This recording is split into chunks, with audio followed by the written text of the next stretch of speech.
Welcome to the Grinders Table, the podcast where we sit with C-suite executives and founders who are taking their industry by storm to figure out how you can build an exceptional career and business. Together, we'll try to uncover how they are both defying the odds and what you can learn from their experience. Today, we have the pleasure of hosting an OG. Without further ado, Seni, I'd like you to introduce yourself. Yes, thanks, Uwem, for having me. My name is Seni Sulyman. I'm Nigerian, as I guess most people that know me would know, but those that don't, I'm Nigerian. And I call myself an operator. I happen to be a founder at the moment, but I think founder is a transient title, because even some of the best founders are operators as well.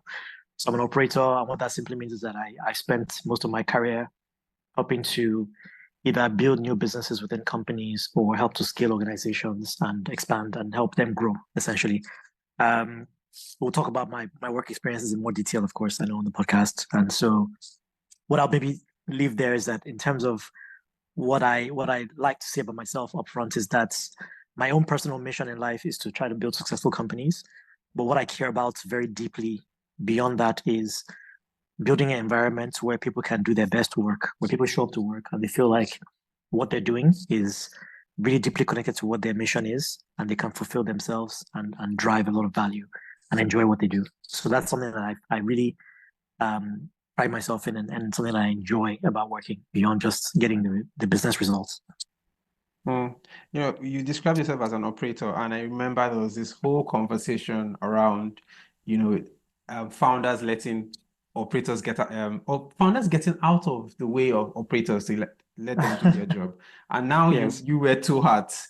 But again, I'd like you to talk about what it means to be an operator, because I think that various people have different definitions of who an operator is. Yeah, absolutely. I think an operator, if I keep it very simple, is someone who is basically supporting founders to build successful organizations. And doing that means sort of rolling up your sleeves, getting in the trenches, and problem solving, trying to find solutions to ambiguous problems, trying to build processes and systems, innovating, experimenting, trying different approaches, and ultimately trying to then get to a place where you have something that works for whatever you're trying to figure out, right? And then being able to execute really well. And ideally, in the process, you're potentially leading teams as well to make that happen. So I think in a nutshell, that's what an operator is. Most of us who work within organizations who are actually driving value are actually operators. But then where I'd make a distinction is that you have people who are advisors or consultants. And in many cases, I wouldn't consider people like that to be operators.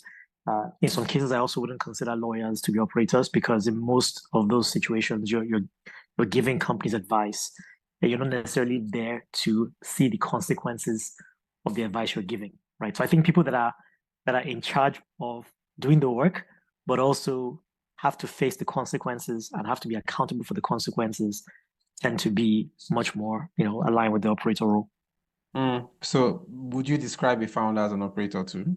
I think a lot of founders are inherently operators. Some of them are not, I guess, depending on what space sector they're in, what space they're in, and how they actually perform their work.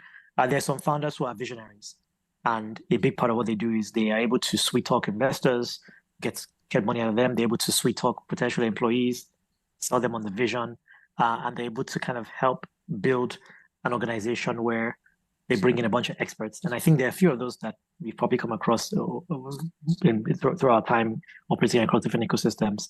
But a lot of founders are people that actually get dirty and do the heavy lifting and actually build the company from ground up, right? And so I think in many cases they're also operators. But I think the reason why a lot of people would not sort of throw founders into the operator pool up front is because we're trying to segment the communities in order to be able to focus on different people, and founders have a lot of dedicated resources for them. Operators don't have as many. So tell us your story that built into this operator that you are, right? Let's talk about the operator side and not the founder side yet. Yeah. I mean, so I guess by way of context, just so people know a bit more about me, I grew up in Ikeja in Nigeria. Like, I'm from a family that is one civil servant, and well, I guess two people that worked within what may be considered civil service. My mother was an engineer, my father was a pilot, and they, I guess I got to see a little bit of their work. I'd go with my mom to work every now and then. My mom actually was involved in building some of the airport runways, and she was a civil engineer, so built some of the airport runways and some of the other infrastructure we see across different locations in Nigeria. And I got to just see a little bit of what she did at work, right? And then a little bit same for my father as well, where I would join him on some flights every now and then. And so I think as part of just watching their work, I probably had this thing in me where it's like, oh, I want to do things with my hands, like well, maybe not do things with my hands, but be involved in the creation of stuff, right? And so I studied engineering in university, and I initially began as a management consultant, so not an operator, right? I was a consultant giving advice to companies, really. I was a young, 21-year-old, and I was in charge of helping a large US company figure out how to reduce their marketing spend by $500 million. And one of the things I experienced in that job was after I gave all this fantastic advice, do a lot of research, analytics, and then give recommendations, I didn't know whether or not they implemented it and what the results were, because I moved on to another project. And then I joined HP later on in Silicon Valley. And again, I was on a strategy team. And one of my jobs then was to advise HP not to buy a company that they were trying to buy, a company called Palm. And so I did a bunch of research, field research, analysis again, studied how Apple and had taken over and even Android as well, had taken over the mobile space. And my recommendation was, do not buy this company. All right. And then HP CEO went ahead and bought them anyway for $1.2 billion. And then a year later, the company basically crashed, and there was a total write-off of that entire asset. So a part of me then felt like, so if I'm just giving people advice and I don't have the authority to actually execute on that advice, I don't want to be in that position anymore. I want to be able to do the work and see the results. And so I think that was what drew me into moving into becoming an operator. As an operator, I've worked in different roles. I had a very short stint at Conga when it was about a year or two old. I worked directly with Sim and other members of the team then, doing a very short internship. And this was my foray back into Nigeria, because I was in the US prior to that. It was one of the best jobs I had, right? Where I'm like, wow, I wake up in the morning, I have an idea, Sim and I talk about something, and then by afternoon, I'm working on that idea, and then I'm actually being able to see it through and execute on it, right? And so that really energized me about this idea of being an operator. But it was also my first real job at a startup. And so I think I caught the startup bug at that point. And then from there, when I moved back to Nigeria, I was either considering joining a startup or trying to join an existing company and build something new. And I got this really unique opportunity to work at a company called Bristol. Now, it's almost like my worlds collided at that point, because Bristol was an aviation company. I mentioned my father was a pilot that operated out of the airport. And I mentioned that my mom worked at FAN before, right? Yeah. And so it was almost like a coming home for me. And so my job there was to build a new airline from scratch within the company, within an existing company. Bristol was a 50-year-old company that had operated in Nigeria for that long. And so I had to essentially work within some existing members of the team, but also hire some new people to build an airline from scratch. Literally cabin crew, pilots, what food are we serving? What color is the plane? Where are we getting them from, etc. And within 18 months, we had planes in the sky with passengers in them, which was a record time. So I was involved in selling. I was flying to On-Air, to Port Harcourt, everywhere, trying to sell different customers, oil and gas customers, lawyers, telcos. We had ambassadors, diplomats flying this service. I was involved in marketing. So I was the one that actually worked with the marketing agency to design the aircraft colors and what it would look like, the marketing brochure, all those things. And those are probably like the more softer things. But from the core operations as well, I was working with the logistics team, like the ground handling crew, the flight operations team, scheduling team, the cabin crew, to really just figure out how to make these operations work. And that is the work of an operator, right? You're in the weeds, like doing the dirty work of building from scratch, right? Or not even just building from scratch, of scaling in some cases. And so that job really prepared me, I would say, for the next step of my career, which was at Andela. I began to realize that at Bristol, and even prior to that, one of the challenges we had was talent. And I think this is a problem in Nigeria and many parts of the world, where we have really, really smart people, but there aren't many systems for refining them into great talents. And so many of the challenges I had, both within the company itself and also even working with external folks, was talent. And I said, let's find a way to actually begin to crack this talent problem. So I came across Andela. They found me, I found them. And essentially, the idea was, how do we build a cadre of top-notch world-class developers based in Africa who can serve companies globally? And to me, that was one of the most profound ways to express how you could invest in talent and produce results. And so I joined Andela. I ran operations in Nigeria at first, and then eventually took over all of our Africa operations. That's Nigeria, Kenya, Uganda, helped the company expand into Rwanda, Egypt, Ghana as well. And as you know, eventually Andela became much more global by nature. And so at Andela, a lot of my job was, so we can get into this in a second, but a lot of my job was just getting into the trenches and just building and building and building. So let me pause there so I don't ramble for long, but we can speak a bit more about that if you'd like to dig in. No. I really like how you told your story. And interestingly, I was on the panel 2 days ago, and one of the things that I mentioned, I kept harping on, was we need to, learn to tell our stories and tell it in such a way that people get drawn into what we do and see the value of what we do. But something popped in my head when you were talking about your journey. And do you think operators are born or made? I think made. I think there are some intrinsic qualities that make an excellent operator, but I also believe that most skills that are not sort of expressions of creativity are learned. So what do I mean by that? If you're an artist, some people might argue that being able to draw is it's part of like a creative gene. I don't have enough data to argue either way, but maybe I'll let them win that argument. But when it comes to operating and being an operator, a lot of it is just, can you step back and ask yourself, what are we trying to solve for? And then start digging into all the different possibilities methodically, right? Just have a methodical approach for digging into all the different possibilities, being able to have some level of structure to what you're doing, being able to ask the right questions, being able to problem solve and think critically, and then being able to work with other people to build systems that work, right? I think at the core of it, that's what it is. It's not about being a genius, right? I think there's this idea of us trying to elevate people into like a higher stratosphere. And I think for most people, they're just normal, ordinary people that are working on the right idea at the right time. And so if you're an operator, the difference in an operator that who's super successful and might be viewed as world class, and one who may not be viewed that way might actually just be the context they found themselves in. I think there's no such thing as like innate operator skill sets. Now, like I said earlier, I think there are a few things that might make you more predisposed.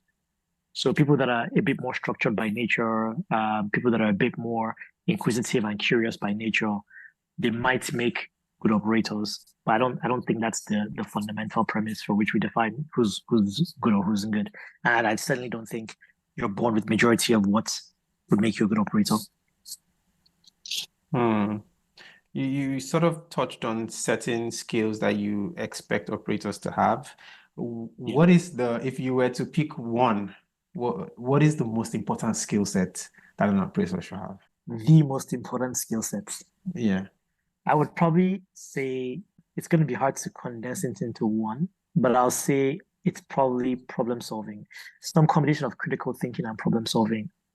Because I think with those, you can begin to derive some of the other ones. For example, if you're good at critical thinking and problem solving, you'll be able to determine how to be a more effective communicator in the context in which you're in. If you're good at problem solving and critical thinking, you might be better at doing research and being able to figure out what the right, how you distill noise from signal. You might be able to work better on your, empathy and people relationship skills, right? But it's really hard to isolate everything into one. But I guess if you force me to pick one, I'll say critical thinking and problem solving are probably one of the biggest ones. And I think unfortunately that's where I see a lot of opportunity as well for us to improve as society. You talking about critical thinking and, even linking that to communicating, per time, depending on the situation you find yourself. As leaders and, operators, especially you work with a number of people and business functions. And sometimes you're frustrated that people don't see what you see. So you see certain things a certain way. Yes. You're trying to communicate it, it's just not working. People just don't see it. How do you deal with situations like those? Yeah, no, so I think it's that's very common, unfortunately, right? And even not even as a leader, even just as a colleague within the company, right? There are times when that happens as well with your peers. So I think communication is about you speaking into someone's listening. And I can't remember where I learned this, but this has been one of the most powerful mental models I've had for how I think about communication. Let me just quickly say that again. When you're communicating with somebody, you're speaking into their listening. So it's like you pouring water into a drum. The person's listening is already biased. It's biased by their experiences, it's biased by their fears, it's biased by their concerns, biased by what they're excited about, etc. And so for the most part, you have to communicate in a way that allows their listening to engage with that communication. And the job of communicating is not about saying the thing you're saying or passing the message you're passing. It's about ensuring that the receiver receives the message. And so I think that's where critical thinking and problem solving kicks in. One of the things I would say that I personally have gotten a lot of positive feedback on is that I'm able to understand what I need to say to the person to have them get the message I'm trying to pass across. And I can look at their body language, or I can, kind of get a feel for whether or not they're able to engage and understand. And I think that's a skill set that is really, really important. So that's just the way I think about communication. Now, to answer your question, what that means is, as a leader, my job is not to get frustrated because people don't understand what I'm saying. My job is to make sure that I've done everything I can to package that information or those insights or those recommendations in a way that allows them to engage with it and allows them to process it. Now, after I've done all that, of course, there are moments where people do not want to engage or they don't want to listen, even though they understand. And I think that's a slightly different problem. And if that's what you're speaking about, we can go there as well. Do you have a personal experience that you would like to share? Obviously, you don't need to divulge what you don't want to divulge, but were you in a scenario where you had to propose a solution, had to communicate something, and everybody just didn't get it? And how did you go about that? Yeah, so I mean, look, that's happened to me many, many times. The example I give, because I just feel like that was a pivotal moment for me in my career, was back to the one I gave earlier at HP, right? When I spent so typically, because I was an ex-consultant, what a lot of the work, what we would do is we would do a lot of research, a lot of analysis, you look at a lot of data.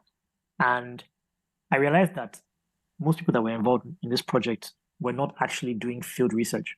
So I went out on my own. By the way, I'm like at this point, I'm a 23-year-old or 24-year-old, right? I just graduated from university a few years before that. On my own initiative, I go out and I drive around Palo Alto in Silicon Valley, right? I drive around Palo Alto to different stores that sell mobile phones. And I get there and I say, hey, excuse me, I'm trying to buy a mobile device, and I'm not sure what to buy. I'm just looking for recommendations. And the salesperson will tell me, okay, so what are you thinking? And I'd say, well, I heard of this company called Palm, and I heard they have really cool devices, and I want to buy that. And I think maybe I went to 10 or 15 stores, and every single time, the salesperson would tell me, "Oh no, you don't want to touch that. You should look at the iPhones or the Androids." And so in my final report, what I basically said was, number one, the people that are meant to be selling the device are not selling it. They're pushing you away from it. So there's no way this device is going to sell. Number two, what has made Android and Apple successful is the App Store. And there's a critical mass of users and also app providers. And once you cross that critical mass, it becomes really, really hard to unseat that person. And so I did all this work. And at the end of the day, I think my manager then took I was like, this is really great work. I got a lot of commendations for it. And it was sent up to the CEO level. And honestly speaking, it was totally dismissed. I thought they were crazy when I heard the announcement and the company was buying Palm. And again, it was like $1.2 billion. I mean, that's insane amount of money, right? For a 24-year-old at the time. And then I was right. I'm sure there are other reasons why it happened to be that way, not just everything I did.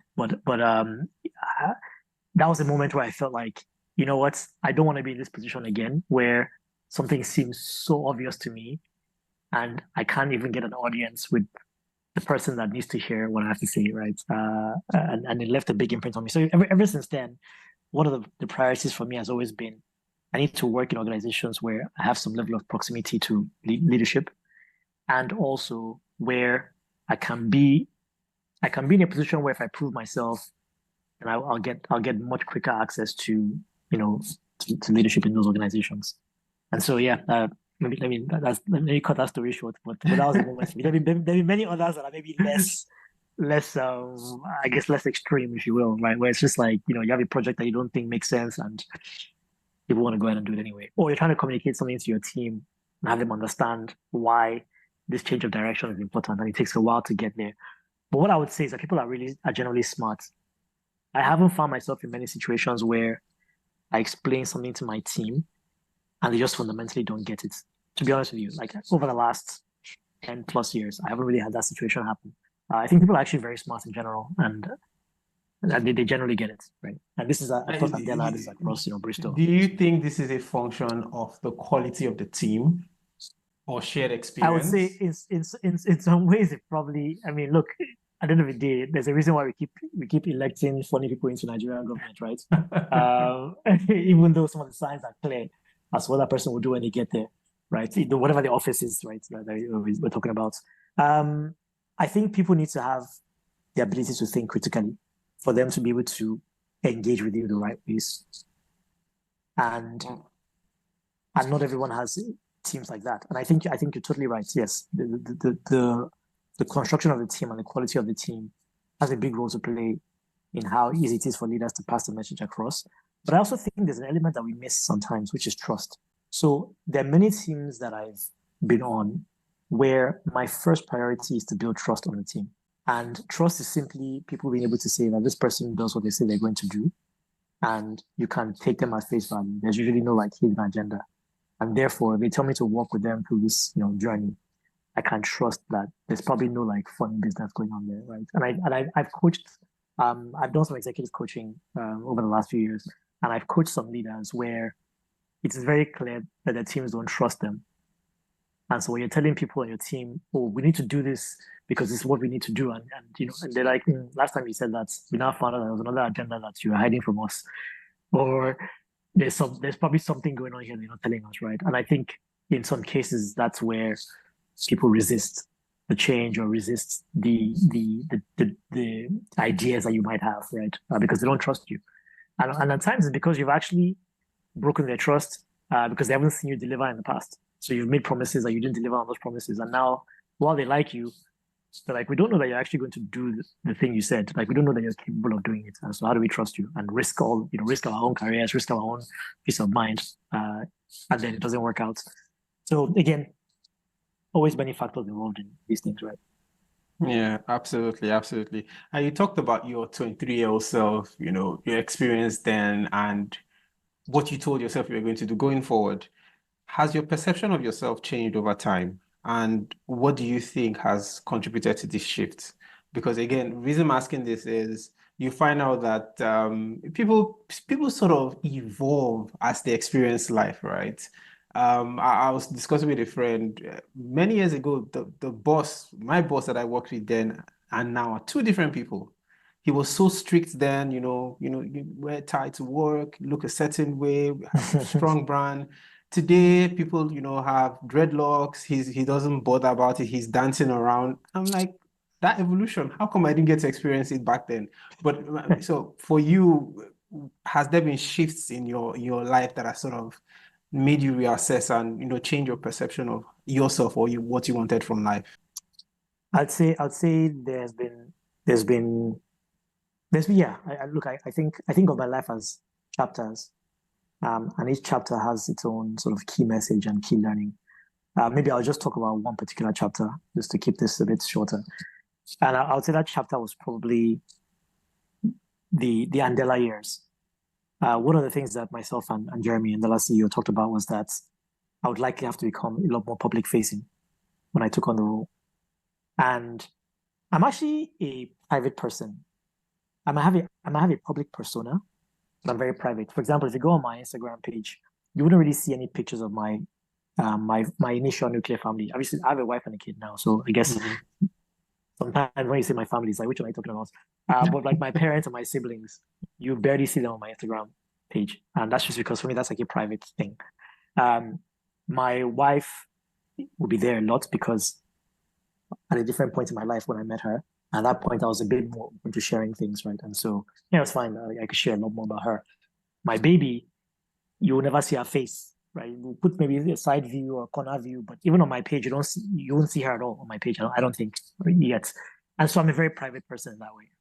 At Andela, I became a very public person. So I was tweeting a lot. I was posting on Instagram. I was speaking at all these different events. I was being featured in magazines, newspapers, and there were times when I was misrepresented. And what I mean by misrepresented is, I remember this article where it said, the 20-something-year-old genius behind Andela, or whatever it was. And for me, some of those things they're like puff pieces. I don't love them. And, but you can't go back and change them. Once it's written, and you can't go back and tell the journalist to change the title. So there are moments where I was sort of made to look like this larger than life figure, which I think was misrepresentative of who I am. I was not a founder at Andela. I was an operator, and so a lot of me just letting that happen was I'm doing this for the brand. I'm doing this for the company, and the more people know about me and the company, the more we can achieve our mission that we want to achieve, right? And that was the greater good. But I would say that brought about way more fame than I care for. And so what then started happening is I'd go to a restaurant in Lagos and I was trying to have lunch. And there'll be at least two, three, or four people in there that would know me or come and say hi to me. And by the way, like I'm not saying anything negative about them. It's more of me. I didn't need to be that public. I'm the kind of person I want to be able to look stupid in public if I want. I want to be able to be like dancing and Oh yeah, making a fool of myself if I absolutely. want. Now I come across as a serious person. A lot of people that don't know me very well on the outside might think I'm like this very serious guy. Most people that know me well know that I can also be a clown or like a goofball, like kind of silly at times. And so I just had this feeling of like I can never be anywhere without somebody knowing who I am. And by the way, I was in the airport in Paris once. Someone literally walked up to me and said, "Oh, I know you." And I said, "Oh, really?" And he said, "Yeah, you're the Andela guy, right?" I was walking like down the streets. I think it might have been in Rome or something. That happened to me. I've been in random. I was in New York once, and in front of a hotel in New York, someone literally came and stopped me and said, "Oh, hi, nice to meet you. Like my name is this. I'm a big fan of yours." And so that chapter of my life was maybe getting a taste for what it must be like for somebody who becomes a celebrity. And I said just a taste, right? Uh, and I'm glad I got it at that stage of my life because it made it very clear to me that one of my priorities in life is not to be famous.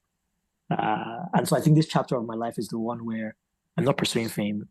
I'm not pursuing like know me because I'm X, Y, or Z. It's more like I actually want to do my work. I want to build something that's meaningful or build things that are meaningful, impact people's lives in a very positive way, enable people to find their true calling through the work they do with me. And then, of course, be a fantastic partner and father and family member. And yeah, once I can achieve that, I'm happy. So that's the chapter I'm in. Hmm, interesting.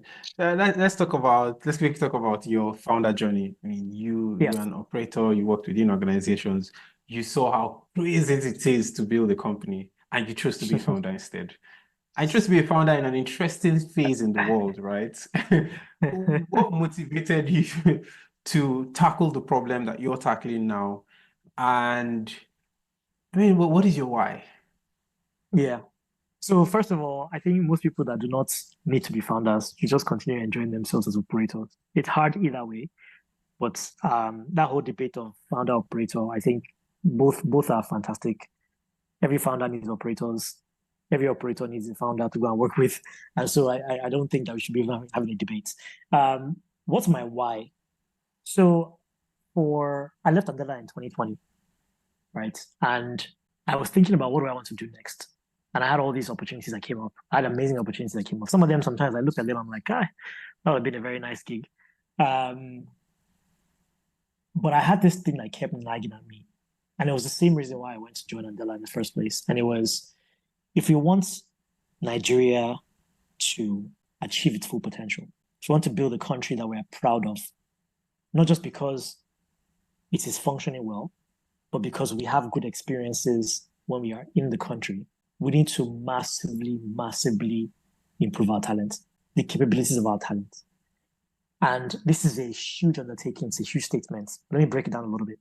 Most of the frustrations you have as a Nigerian come from somebody who either doesn't know how to do their job well, or they know how to do their job well, but they have the wrong attitude or mindset, or there are actual penalties for them doing their job right. And so in functioning societies, all the way down to the person that drives the bus or the train, there's just a level of capability, both from a functional technical perspective, but also from a mindset perspective. And then there's accountability as well on top of that. And so I just said, if I was to ask a bunch of my friends or a bunch of people I know what the biggest challenges are with building companies or scaling companies or growing companies successfully, and then being able to deliver value for their customers, what would those things be? And majority of people I spoke to said talent. Like, I have a dream for this organization, and I feel like I'm probably not going to be able to get there with the people I have access to. And so the question then became, if in 10 years we have those same conversations and people are able to say, over the last 10 years, I feel like things have dramatically changed where I now feel like my people are much, much better. And the quality of people I'm able to hire and work with are much, much better. And therefore I can get closer to my dream of building a company that delivers value for people. What does that look like? What is that machine that transforms people into becoming much more capable? And in a way, the question is, how do you basically create more great operators? Because the restaurant you go to, where you wash your car, where you cut your hair, everything else, all the way to like government facilities, it's run by people. And if those people don't have the right talent and capabilities, then we'll continue to just suffer. And so that was like high level the question. And so we brought it back down and said, okay, let's focus on companies. How do we grow? How do we help companies grow and achieve their full potential through their people? And what that means basically is, how can you upskill your people to make sure that they continue learning and growing and being able to deliver higher value? How do you get better at managing them, managing talents, and driving the right engagement and retention for your company? And ultimately, how do you link all these different things to performance? And so that's my why. That's my why. My why is, how can we grow Africa's economy, Nigeria's economy, but also Africa's economy more broadly? And how do we do that through enabling talents to build more prosperous companies, essentially? Wow. Thank you for sharing that. There's so much more I'd like to ask about that, but you know what? I'm not going to ask it on this podcast. It would be another podcast where we'll schedule late for later. So in rounding up, I do ask one particular question to most of my guests, and I always get different answers. And I'm very sure that your answer would be quite different from what the previous guest said. So I would like you to rate power, money, fame, and pleasure. Which is most important to you? Which is least important to you, and why? All right. Power, money, fame, pleasure. Okay. Wow. Great question. Maybe I'll say something real quick before I answer the question, which is, you just asked me right now, what's my why? And ultimately that the answer to your question is what led myself and Kayode, my co-founder, to build Talstack. And of course, I'll be doing Talstack a disservice if I don't tell people to go to talstack.com and check out what we're building and how we're enabling companies to really grow their workforce and drive improvements in how they perform, how they engage, and how they create value for the company. So check us out at talstack.com. And so now to answer the question, because I guess part of building Talstack is going to be what's maybe answers this question. Power, money, fame, pleasure. I think we spoke about fame earlier.